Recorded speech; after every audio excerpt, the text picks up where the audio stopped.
یہ ہے وہ حقیقی اسلام۔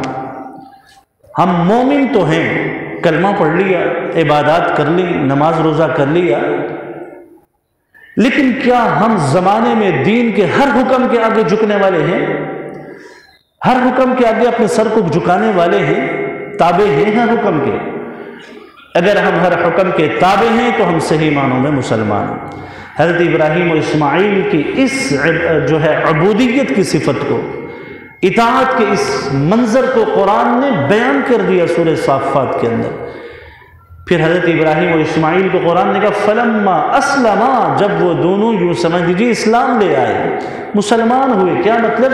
تابع ہو گئے۔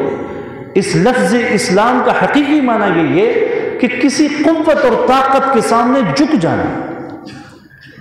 اور اسلام کیا ہے؟ اللہ کے حکم، اللہ کی قوت، اللہ کی طاقت، اسلام کی طاقت کے آگے ایک مسلمان جو اپنے سر کو جھکا لیتا ہے، یہ ہے اسلام اور یہ ہے مسلمان۔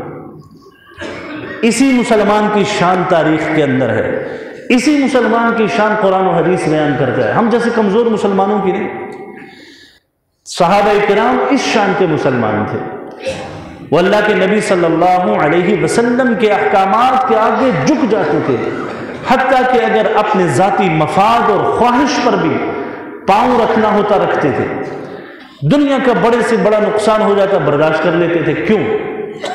حکم دین کا آ گیا، شریعت کا حکم آ گیا، ہم شریعت اور دین کے اس حکم سے آگے نہیں جا سکتے، پلٹ جاتے تھے واپس۔ اگر فاتح بن کر آگے جا رہے ہیں واپس آ جاتے تھے، علاقے فتح کر رہے ہیں واپس چھوڑ کر پیچھے آ جاتے تھے۔ کیوں؟ نبی کا حکم ٹوٹ گیا آگے بڑھنے میں، واپس آ جاتے ہیں اپنے اس پوائنٹ پہ جہاں سے ہم نکلے تھے۔ کیونکہ ہم نکلے اس طریقے سے تھے کہ ہمیں وہاں تک پہنچنے میں ہمارے نبی کا طریقہ چھوٹ گیا، تعلیم چھوٹ گئی، لہٰذا اے قافلے والوں واپس لوٹو۔ یہ واقعہ حضرت امیر معاویہ رضی اللہ تعالیٰ عنہ کے ساتھ پیش آیا۔ شام کی سرزمین ہے، حضرت امیر معاویہ شام کی سرزمین پہ ہے، اور اس سرزمین کی باغ و بہار تاریخ کے اندر روم کے ساتھ اکثر لڑائی رہتی تھی۔ تو حضرت امیر معاویہ نے ایک موقع پر آ کر اہل روم سے ایک معاہدہ کر لیا، جنگ بندی کا معاہدہ، ایک فلاں وقت تک ہم لڑائی نہیں لڑیں گے۔ جنگ بندی کے اس معاہدے پر دونوں فریق قائم ہیں، روم بھی اور حضرت معاویہ کے لشکر کے سپاہی اور فوج بھی۔ لیکن جو ہی معاہدے کی مدت ختم ہونے کے قریب ہوئی تو حضرت امیر معاویہ نے اپنی حدود کے اندر لشکر کو آگے بڑھایا، سرحد کے قریب کر دیا آ کر۔ کیوں؟ ہیں تو ہم اپنی سرحد کے اندر ہی، جیسے ہی مدت معاہدہ ختم ہوگی وہ لوگ غافل ہوں گے، ہم ان پر جا کر حملہ کر دیں گے۔ اور لشکر کے کچھ لوگ سرحد کو عبور کر کے دشمن کے علاقے میں بھی پہنچ گئے، اور ایسا ہی ہوا۔ جیسے ہی مدت ختم ہو گئی حضرت امیر معاویہ اپنے لشکر کو لے کر آگے نکلے اور علاقے فتح ہو رہے ہیں، آگے فوج نہیں ہے۔ اتنے میں حضرت ایک شخص دوڑتا ہوا گھوڑے پر پیچھے سے آواز دیتا ہوا آ رہا، قفو عباد اللہ، قفو عباد اللہ، اے اللہ کے بندو رک جاؤ رک جاؤ۔ حضرت امیر معاویہ پیچھے مڑ کر دیکھتے ہیں کہ گھڑ سوار ہے، تیزی سے آ رہا ہے اور ہمیں رکنے کا اشارہ کر رہا ہے، کیوں رک جاؤ؟ اس نے وہ دیکھا کون تھے، وہ حضرت عمر بن عبسہ رضی اللہ تعالی عنہ صحابی رسول تھے۔ انہوں نے حضرت معاویہ اور لشکر کے سپاہیوں سے کہا وفاء لا غدر، عہد کو نبھاؤ، وفا کرو عہد کی، جو معاہدہ کیا اس کو، معاہدے کی وفاداری کرنا، اس کو پورا کرنا، یہ نبی کا طریقہ اور سنت ہے۔ تم نے اس عہد اور اس وعدے کی تکمیل سے پہلے ہی اپنی فوجوں کو حرکت دینی شروع کر دی، یہ طریقہ ٹھیک نہیں ہے۔ قفو عباد اللہ، آگے مت جانا، رک جاؤ، اس لیے کہ تم نے اللہ کے نبی کی، حضرت عمر بن عبسہ نے اللہ کے نبی کی ایک حدیث پڑھ کر سنا دی کہ اللہ کے نبی نے یہ بات ارشاد فرمائی ہے، جب تمہارا کسی قوم سے وعدہ معاہدہ کسی بات پر ہو جائے تو اس وقت کے مکمل ہونے سے پہلے اپنے معاہدے میں ذرہ برابر بھی حرکت نہ کرو۔ حضرت امیر معاویہ نے ان تمام مفتوحہ علاقوں کو چھوڑ دیا، واپس پلٹ کر پیچھے آ گئے۔ کیوں؟ اس لیے کہ اللہ کے نبی کا حکم ٹوٹ گیا تھا۔ یہ ہے شان مسلمانی کہ ہم پیغمبر مصطفیٰ کے حکم کو ٹوٹتا ہوا جب دیکھیں اور واپس پلٹ کر اپنے اس پوائنٹ پہ آ جائیں کہ جہاں سے ہم نے اس بغاوت کا آغاز کیا تھا، توبہ کر لیں، تو یہ شان مسلمانی ہے۔ کیا ہم اس شان کے مسلمان ہیں کہ ہم دین کے حکم کے آگے ڈٹ جانے والے، جہاں کہیں بھی کوئی ایسی تہذیب اور ثقافت ہمارے دین کا مقابلہ کرنے کے لیے آ جائے تو ہم اس تہذیب و ثقافت کے آگے ڈٹ کر اپنی شان مسلمانی کے ساتھ کھڑے ہو جائیں، نبی کی سنت کی بہار کے ساتھ یوں کھڑے ہو جائیں، نہیں مجھے تو اس سنت سے محبت ہے، اس تہذیب ثقافت سے نہیں۔ فتنے کا زمانہ ہے، عروج ہے فتنوں کا۔ اللہ کے نبی صلی اللہ علیہ وسلم نے یہ دعا تو اپنے امت کے لیے کی تھی کہ اس امت پہ اے اللہ اجتماعی عذاب نازل نہ ہو۔ وہ دعا تو قبول ہوئی اجتماعی شکل میں کہ پوری امت ہلاک ہو جائے، لیکن اس امت میں فتنے جو ہیں وہ اتنا سر اٹھا رہے ہیں کہ وہ کمزور نہیں ہو رہے۔ دین عقائد پہ فتنہ، تعلیم اور علم کے فتنے، اخلاقیات کے فتنے، سیاست کے فتنے، تہذیب کے فتنے، تصادم اور کیا کیا کیسے کیسے فتنوں کا مقابلہ، مال کا فتنہ، نفسانی خواہشات کے فتنے، یہ بہت سارے فتنے یوں منہ کھول کے کھڑے ہیں اور ہمیں نگلنے کے لیے بےتاب ہیں۔ ہم ان فتنوں کا مقابلہ ایک ہی شکل میں کر سکتے ہیں، ہم اپنے نبی کی سنت کی اس بہار کے ساتھ وابستہ ہو جائیں تو ہم ان فتنوں کا آرام سے مقابلہ کر سکتے ہیں۔ پھر یہ فتنے ہمارے سامنے کچھ بھی نہیں ہیں۔ اللہ کے نبی صلی اللہ علیہ وسلم کے صحابہ نے ان فتنوں کا مقابلہ تو اللہ کے نبی کے طریقے کو تھام کر کیا تھا۔ اس لیے قرآن نے کہا ایمان والو ادخلوا فی السلم کافہ، پورے کے پورے اسلام کے اندر داخل ہو جاؤ، ٹکڑے ٹکڑے نہیں۔ دین کا جس حکم سے ہماری وابستگی اور مناسبت ہے ہم نے اسے لے لیا، اور جو ہماری کسی تہذیب ثقافت مفاد سے ٹکرائے اسے ہم نے چھوڑ دیا نہیں۔ قرآن نے کہا کافہ، پورے کے پورے، لا تتبعوا خطوات الشیطان، شیطان کے قدموں کی اتباع نہ کرو، وہ تمہیں گمراہی کی طرف لے کر جانے والا ہے، وہ تو کھلا دشمن ہے۔ قرآن نے ہمارے دشمن کو ہمارے سامنے واضح کر دیا۔ ہمیں کوئی کہہ دینا کہ یار فلاں شخص تمہارا دشمن ہے، ہمارا مزاج کے نا تحقیق بھی نہیں کرتے، بس اس سے دشمنی کو اور بڑھاتے رہتے ہیں۔ کسی نے کہہ دیا فلاں تیرے خلاف باتیں کرتا ہے، دین نے ہمیں یہ مزاج سکھایا، یا ایھا الذین آمنوا ان جاءکم فاسق بنبأ فتبینوا، بھائی کوئی خبر اگر تمہارے پاس کوئی آدمی ایسا لائے تم اس خبر کی تحقیق تو کرو۔ ہمارا تو یہ مزاج ہے، کسی نے کہہ دیا فلاں دشمن ہے، فلاں نے غیبت کی، فلاں نے تمہارے بارے میں یہ الفاظ کہے، فلاں نے اس طرح کے کومنٹ پاس کیے، ہم اس کی تحقیق نہیں کرتے۔ ہمارا یہ تحقیق کا مزاج ہونا چاہیے، کیا کسی نے میرے بارے میں ایسا کہا بھی ہے؟ اور ہم کیا کرتے ہیں، ہم اس بات کو بنیاد بنا کر اس کے خلاف ایک محاذ بنا کر کھڑے ہو جاتے ہیں کہ اس نے میرے خلاف بات کی، بھائی کب کی، کہاں کی، آگے کچھ پتہ نہیں۔ یہ ہیں وہ غلط فہمیاں جن غلط فہمیوں نے مسلمانوں کے باہم تعلقات کو تباہ و برباد کر کے رکھ دیا۔ آپ خود اندازہ لگائیے، اپنے ماحول معاشرے کو دیکھیے کہ جہاں کہیں ناراضگیاں ہیں نا، ذرا تھوڑی سی اس پہ تحقیق کر لیں کہ میری فلاں کے ساتھ ناراضگی کیوں ہے، فلاں کے ساتھ عداوت اور دشمنی کی بنیاد کیا ہے۔ اس نے یہ کہا، اچھا اس نے کہا بھی ہے یہ نہیں کہا، ذرا دو آدمی بٹھا دیں ان کو آپس میں اور ایک دوسرے پہ کراس ان کی ٹاکنگ ہو، بات ہو، ایک دوسرے پہ بات سامنے کریں، تم نے یہ کہا، بات ساری واضح ہو جائے گی، 20% حقیقت ہوگی، 80% غلط فہمی ہوگی۔ ہمارا یہ مزاج ہے۔ اور قرآن نے اگر ہمیں کہا کہ ارے تمہارا وہ کھلا دشمن ہے، اس دشمن کی ہمیں کوئی فکر نہیں، وہ ہمارے عقیدے کو تباہ کرے کوئی فکر نہیں، وہ میری تہذیب کو تباہ کرے کوئی فکر نہیں، وہ میرے گھر کے اندر کے ماحول کو تباہ کرے کوئی فکر نہیں، وہ میرے وجود کے اندر مجھے تباہ و برباد کر کے رکھ دے کوئی فکر نہیں۔ قرآن نے کہا عدو مبین، ایک بار نہیں کئی بار کہا، اور اللہ کے نبی کی احادیث تو بھری پڑی ہیں اس دشمن کا تعارف کرانے میں۔ یہ نفس و شیطان تمہارا دشمن ہے کہ تمہیں نبی کے طریقے سے ہٹا کر، اللہ کی عبودیت سے ہٹا کر کسی اور طرف تمہیں لے کے جانا چاہتا ہے۔ ہم نے اس کھلے دشمن کے خلاف کبھی بھی محاذ کھڑا نہیں کیا۔ اس کے خلاف کون سا محاذ ہے؟ اس کے خلاف یہ محاذ ہے، اللہ کے حکم کے آگے جھک جائیں، نبی کی سنت کے آگے جھک جائیں۔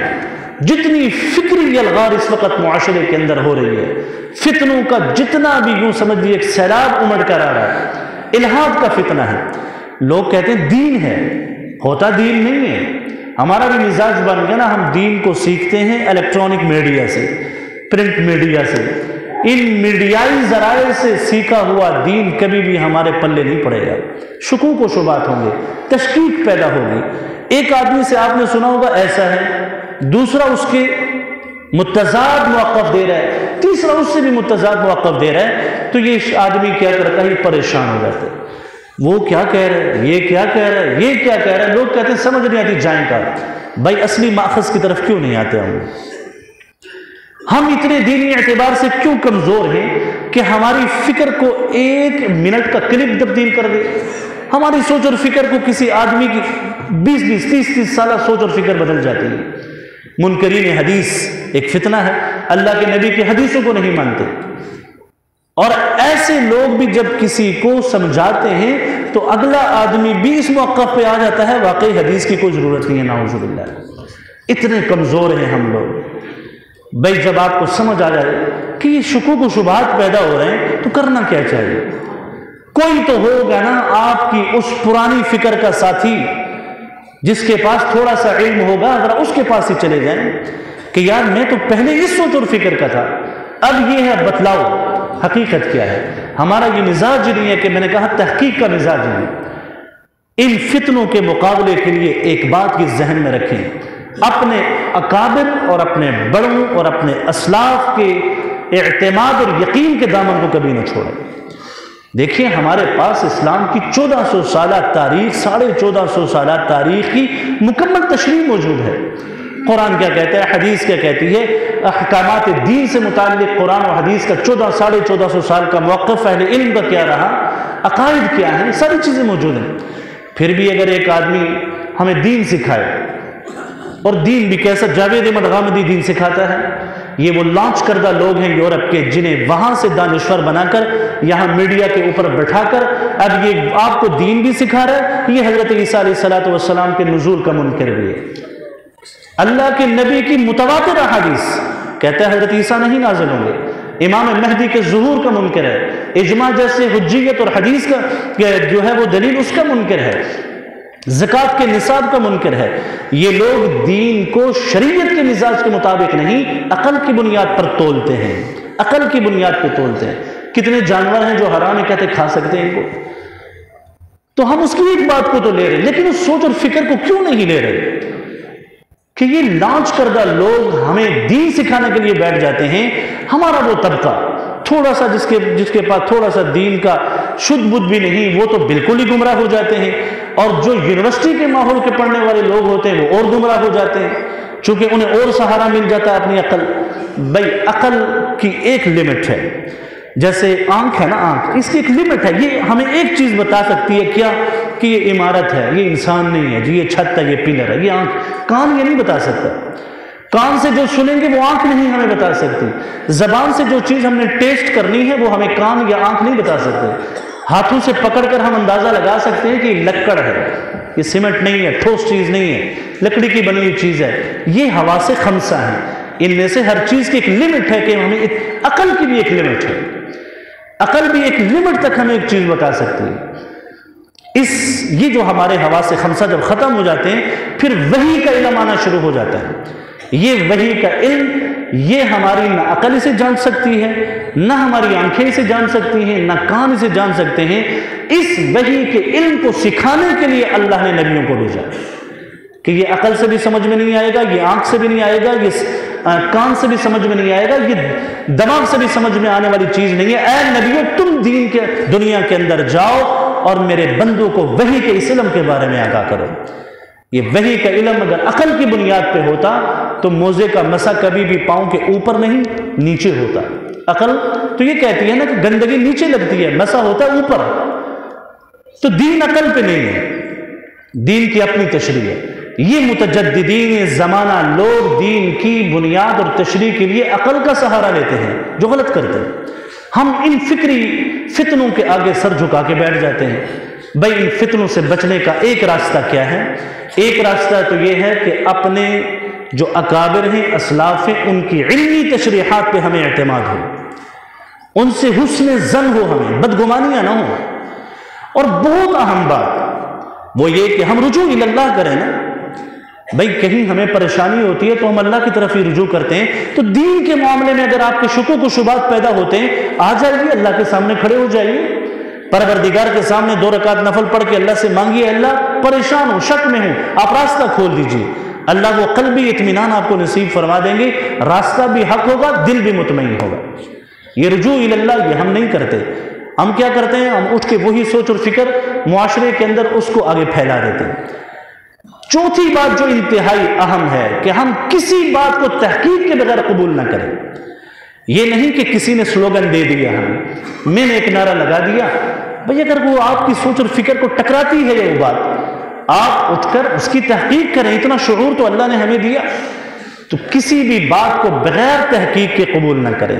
کسی نے عقیدے کو خراب کرنے کی کوشش کی، تحقیق کی طرف آئیں. خود نہیں کر سکتے تو ان لوگوں کے پاس چلے جائیں جو تحقیق کر سکتے ہیں. کسی نے آپ کے شریعت کے کسی حکم کے خلاف کوئی ایسی بات کہہ دی جو آپ کے دماغ کو قبول نہیں کر رہی، آپ تحقیق کی طرف آ جائیں. کوئی آپ کے اعمال پہ، آپ کی فکری اور نظریاتی سوچ پہ کوئی بھی ہٹ کر رہا ہے تو آپ کا تحقیق کا دامن نہیں چھوٹنا چاہیے، آپ تحقیق کی طرف آئیں. جب آپ بلا تحقیق بات کو قبول نہیں کریں گے، آپ آدھا اپنا ذہن، سوچ، فکر اور دین کو آدھا جو ہے وہ دین آپ بچا لیں گے. اور ایسی بات کہ جو آپ کو بلا تحقیق قبول نہیں کرنی، تو ایسی بلا تحقیق بات کو آگے پھیلانا بھی نہیں ہے. ہمارے ہاں کیا ہوتا ہے، جو سنا سنایا ایسی موضوع اور من گڑت باتیں حدیث کا نام دے کر ہم اسے آگے پھیلا دیتے ہیں. آج کل تو سوشل میڈیا کا دور ہے، ہمیں ایک بٹن کلک کرنا پڑتا ہے اور ہماری وہ بغیر تحقیق والی بات دنیا کے کونوں کونوں تک پہنچ جاتی ہے. تو اس لیے یہ مزاج ہی ہمارا نہیں موجود. اور ایک بڑی اہم بات، اعتدال ہو ہماری سوچ کے اندر. ہم جس پوائنٹ پہ بھی کھڑے ہیں، ہم صراط مستقیم پہ بھی کھڑے اگر ہیں تو ہمیں دائیں بائیں نہیں جھکنا چاہیے، اعتدال کے ساتھ اس راستے پہ چلنا ہے. غلو نہیں کرنا، انتہاؤں کا سفر نہیں کرنا. یہ بہت وہ اہم باتیں ہیں کہ ہم ان چیزوں سے اپنے دین کو بچا سکتے ہیں. ہمیں دین کو بچانے کا ایک بہت بڑا ہنر ان باتوں پہ عمل سے ہمیں مل سکتا ہے. ہمارے مزاج میں غلوف نہ ہو، بلا تحقیق بات کو قبول نہ کریں، بلا تحقیق بات کو آگے نہ پھیلائیں، اللہ کی طرف رجوع کریں. اہل علم اور اہل صلاح، نیک لوگوں سے، اہل خیر، اچھے لوگوں سے مشورے کرتے رہیں. اپنے معاملات کا مشورہ اچھے لوگوں سے کریں. پھر آپ اپنی فکر اور نظریے کے طور پہ کبھی گمراہ نہیں ہو سکتے. نہیں تو اللہ کے نبی نے ان فتنوں کی مثال دی تھی کہ یہ ایسے فتنے ہیں کہ قطع اللیل المظلم، رات کے تاریک ٹکڑوں کی طرح کے یہ فتنے ہیں. رات کا ایک حصہ تاریک، اگلا بھی تاریک، اگلا بھی تاریک، اگلا بھی تاریک. ان فتنوں کے زمانے میں اگر اپنے دین کو بچانا ہے، ایمان کو بچانا ہے، تو وہ یہی ایک راستہ ہے. قرآن اور اللہ کے نبی کے فرامین اور صحابہ کرام کا مزاج، ان کی زندگی اور امت کے ان اہل علم، محققین، علماء، فقہاء، محدثین کے دامن کو تھامنا، یہ ہم اپنے دین کو بچا سکتے ہیں. لہٰذا ہر اڑتی چیز ہماری سوچ اور فکر کو نہ تبدیل کرے. ہمیں مضبوط ہونا چاہیے. وَاعْتَصِمُوا بِحَبْلِ اللَّهِ جَمِيعًا. ہم اللہ کے رسی یعنی قرآن و سنت کو ایسا مضبوطی سے تھام کر رکھیں. اور اس قرآن و سنت کی تشریح اللہ کے نبی نے کی، اللہ کے نبی کے فرامین کی تشریح صحابہ نے کی، صحابہ کے جو ہے زندگی میں تعبیرات کی تشریح تابعین، تبع تابعین، امت کے فقہاء، محدثین. لہٰذا یہ طبقہ جس سوچ اور فکر کا حامل ہے، ہم اس سوچ اور فکر کے ساتھ ہیں. اللہ عمل کی توفیق عطا فرمائے.